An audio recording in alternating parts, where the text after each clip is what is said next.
Саламатсыздарбы YouTube көрүүчүлөрү.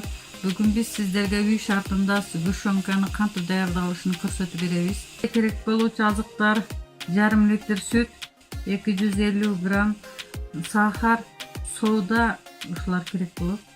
Казаныбызга сахар салып алабыз. Сүтүбүздү куюп алабыз.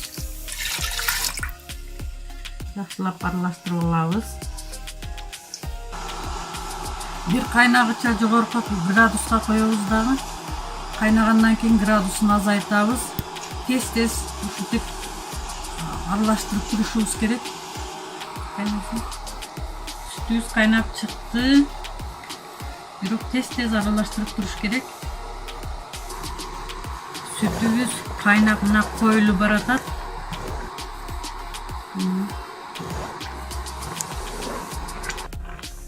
Мына даяр болду. Сгущенный молокобуз. Мына даяр болгонуну кашыктын үстүнө бир тамчылатсак, куюлуп кетпесе, даяр болгонуну ушинтип билебиз. Даяр болуптур. Сгущенкабыз даяр болду. Муздады. Муну посудабызга, идишибизге куюп алабыз. Мына. Аябай жакшы болду.